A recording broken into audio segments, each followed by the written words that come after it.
আপু screen share দেওয়া আছে, তাহলে আপনিও দেখেন, ঠিক আছে? দেখেন আমরা যেখানে ছিলাম, আমরা ছিলাম হচ্ছে পেজ লেআউট। প্রথমটা বললাম মার্জিনের কাজ, কি বলছি? মার্জিনের কাজ হচ্ছে এই যে ন্যারো করলে ন্যারো হবে, ওয়াইড করলে ওয়াইড হবে। আর মার্জিন পরেরটা হ্যাঁ, এগুলো কালকে দেখাইছিলেন না? কোনগুলা? Page layout? হ্যাঁ হ্যাঁ। না না, আমি আজকে দেখাচ্ছি তো এগুলা। এগুলা নতুন মনে হবে না, কারণ এগুলা হচ্ছে আপনি এটাকে করে আসছেন ওয়ার্ড ফাইলে, ঠিক আছে? যে কারণে তো এখানে ওরিয়েন্টেশনে দুইটা আছে, পোর্টাল আর ল্যান্ডস্কেপ। সাইজে কি কি আছে? দুইটা পেপার সাইজ আছে। প্রিন্ট এরিয়া, এইবার আপনি একটা জিনিস খেয়াল করেন, print area, print set set print area click করেন, ওকে দেন।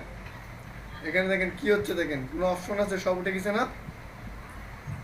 জি ভাই। Print area, set print area. এখানে কি বলতেছে দেখেন, ইউ হ্যাভ সিলেক্টেড সিঙ্গেল। এখানে সিঙ্গেল সিলেক্ট করলে হবে না, এটাতে আমার ক্লিক করতে হবে, ঠিক আছে?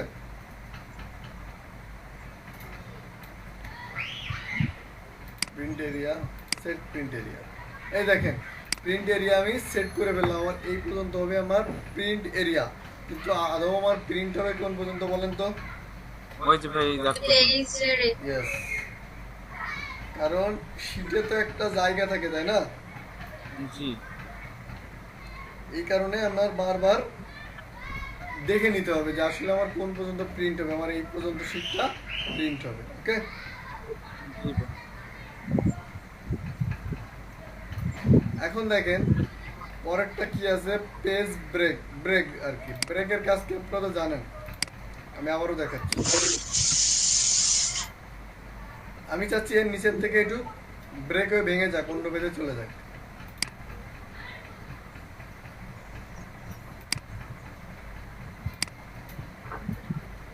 এখান থেকে যাক, ইনসার্ট পেজ ব্রেক। দেখেন পেজ কি ব্রেক হয়েছে? জি ভাই।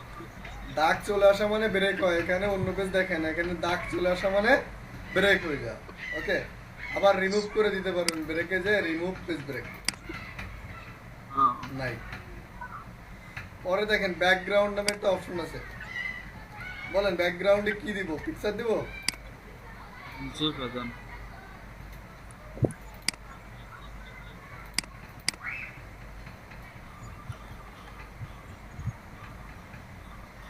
ফোল্ডার 4 আসছে ব্যাকগ্রাউন্ড ইমেজ। হ্যাঁ ভাই। এটা ফুল ব্যাকগ্রাউন্ড ধরে চলে আসবে এ টু জেড, এখানে কোনো মিসিং নাই। তাহলে আমি যদি মনে করি এক্সেল শিটে আমার ছবিতে আমি সাজাই দিব, পারবো না? হ্যাঁ ভাই। আমি এই ইমেজটাকে ডিলিট করে দিই, ডিলিট ব্যাকগ্রাউন্ড, চলে গেছে। হ্যাঁ ভাই। আবার আনি, দেখেন, দেখছেন? জি ভাই। ইটস পসিবল, তাই না? অসম্ভব কি কোনো কিছু আছে? আমি মনে করি মাইক্রোসফট অফিসে অসম্ভব বলে কোনো কিছু নাই। পরেরটা প্রিন্ট টাইটেল, দেখেন প্রিন্ট টাইটেলের কাজ কি? ক্লিক করবেন, এখানে একটা টাইটেল দিয়ে দিবেন, ঠিক আছে?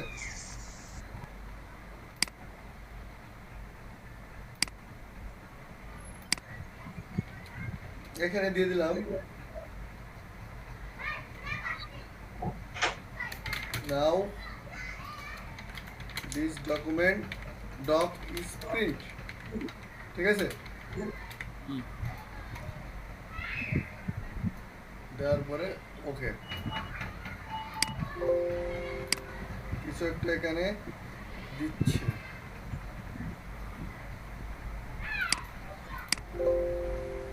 The text are not valid। আচ্ছা, এই টেক্সটটা এখানে ভ্যালিড না, ঠিক আছে?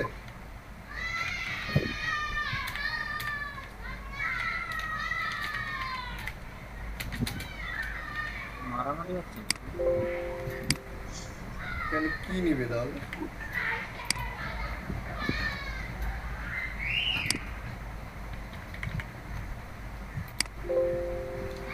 Reference is not valid. হ্যাঁ, তোমরা বাচ্চা কাচ্চা কার কাছে ভাইয়া? ওই বাইরে খেলাধুলো করতেছে আপু, ও আচ্ছা। আর আমরা আর কই পাবো?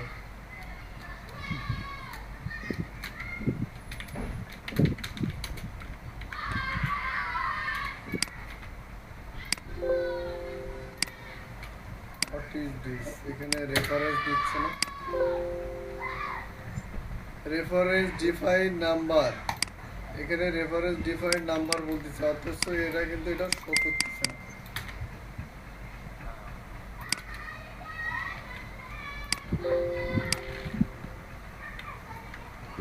তো আমরা লেটেস্ট ভার্সনে কাজ না শিখে প্রথম অবস্থাতে কেন এই ভার্সনে কাজ শিখছি?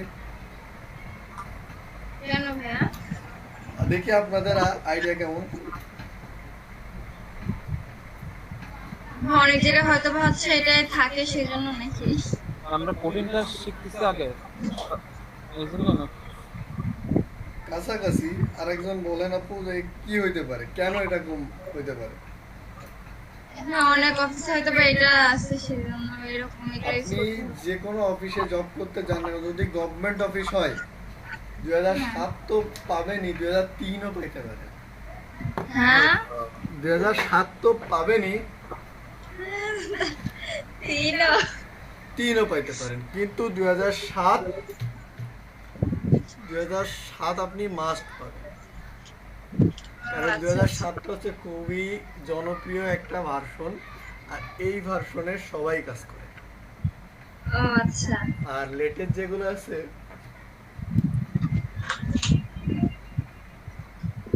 ভাই আমার তো 10-এ মজা লাগতেছে সাথে থেকে। যদি আপনি 3 করতে পারেন, 2003 যদি বুঝতে পারেন, 2007 আপনার কাছে ইজি, ঠিক আছে? কিন্তু ভাই মজা তো মনে হচ্ছে এসে 10-এ কাজ করে। 10 কাজ করে মজা, কিন্তু যখন আপনি যায় 2003 বা 2007 পাবেন তখন বলেন কেমনটা লাগবে, কারণ আপনি কোনো ফাংশনই খুঁজে পাবেন না। কিন্তু যদি 2007 বা 2003-এ আপনি অভ্যস্ত থাকেন, আপনি যে 10 কেন 2019 দিলেও আপনি কেমন এটা কিছুই না, ওইগুলোতে সবকিছু সামনের উপরে থাকে। ও আচ্ছা আচ্ছা।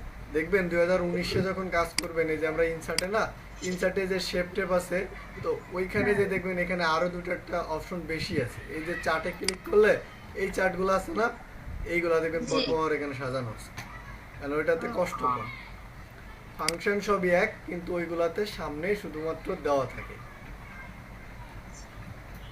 বুঝছেন? জি ভাই, দিন যত যাবে কষ্ট তো কম হবে। জি জি। ভার্সন, লেটেস্ট ভার্সন, সবাই লেটেস্ট ভার্সন কেন ইউজ করে বলতে পারবেন? অনেকে মনে করে কি লেটেস্ট ভার্সন মানে ওইখানে এক্সট্রা ফ্যাসিলিটি বেশি, কিন্তু না, আপনি এইখানেও যে জিনিসগুলো আছে ওখানেও সেই জিনিসগুলো আছে, কিন্তু এইখানে একটু ভিতরে আছে আর ওইখানে সামনের উপরে দেওয়া আছে, এতটুকুই পার্থক্য লেটেস্ট ভার্সনের সাথে মেইন ভার্সন। দেখেন এর মেইন ভার্সন কিন্তু 2003, তাই কি জানেন?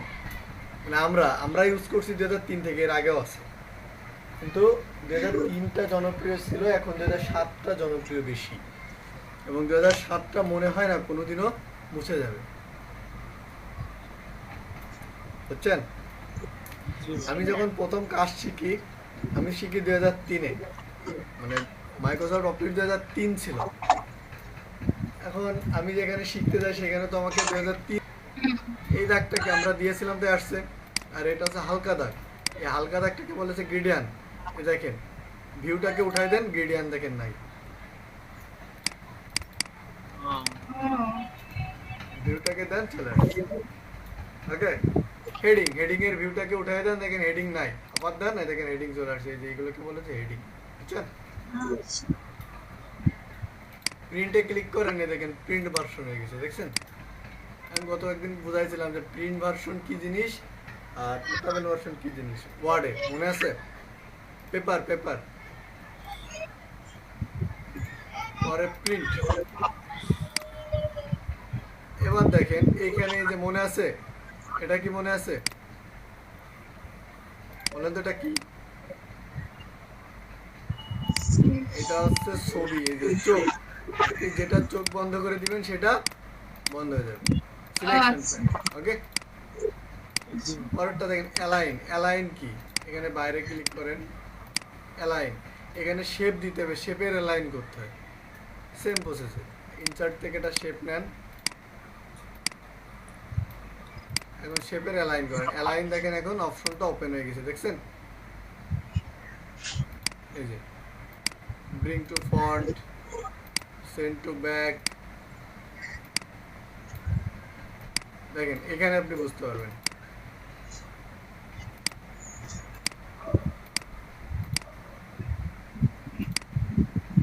অ্যারোতে ক্লিক দিবেন।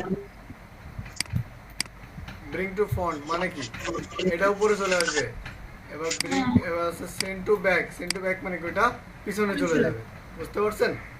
ফটোশপে যেহেতু আপনারা কাজ করছেন, এগুলো আপনাদের কাছে কোনো ব্যাপারই না। পারবেন তো এটা? জি স্যার। জি ভাইয়া। তাহলে আমাদের পেজ লেআউট শেষ। এবার আছে ফর্মুলা আর ডাটা। এখন দেখেন ফর্মুলাতে ক্লিক করেন।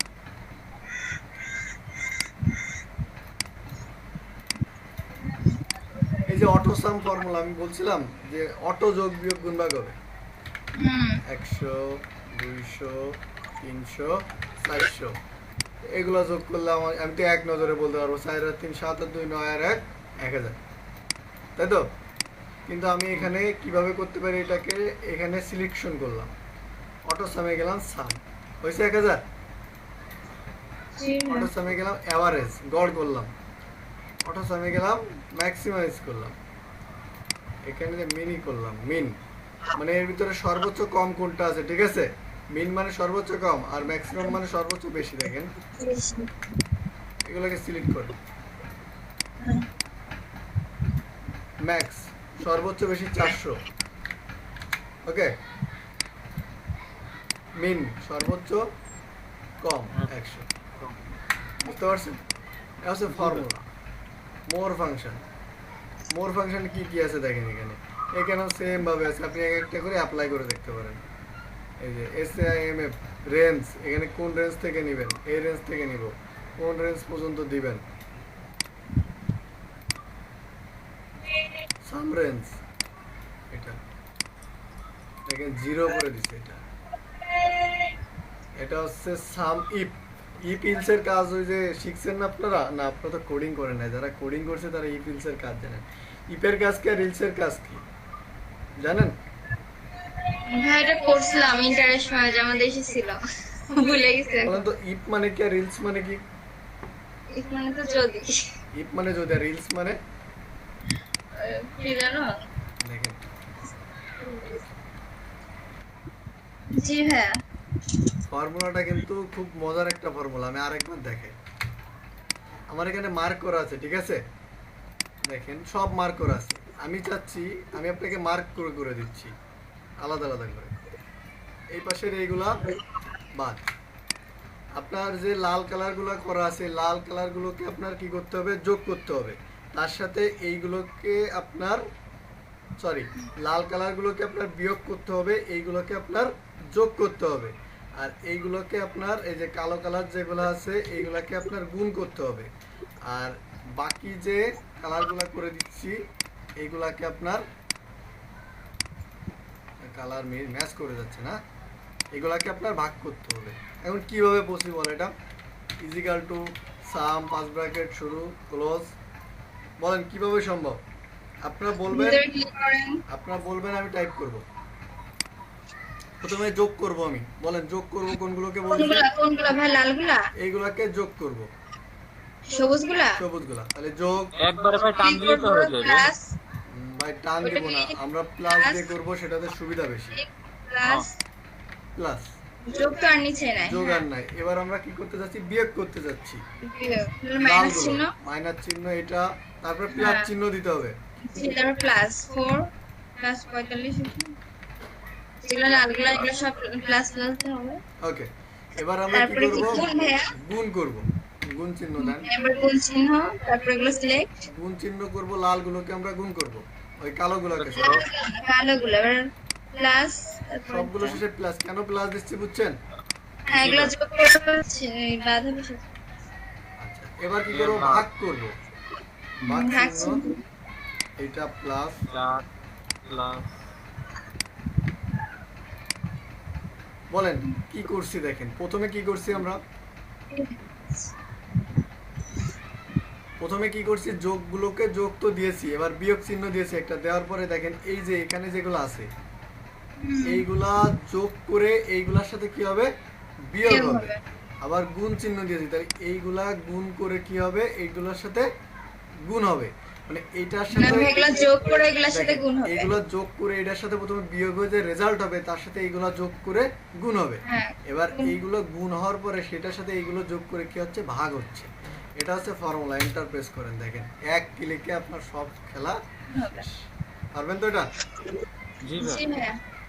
তাহলে এরকম ফর্মুলা যদি আপনি দিতে পারেন আপনার কি সময়ও অপচয় কম হবে এবং আপনি সহজেই কাজটা করতে পারবেন, তাই না? জি এবং রেজাল্ট যে আসলে সঠিক কিনা সেটাও আপনি প্রমাণ করে দেখতে পারবেন আলাদা আলাদা করে। কিন্তু এই রেজাল্ট ভুল হয় না। জি ভাইয়া। যদি না আপনি ভুল ফর্মুলা ইউজ করেন তাহলে এখানে ভুল হবে না।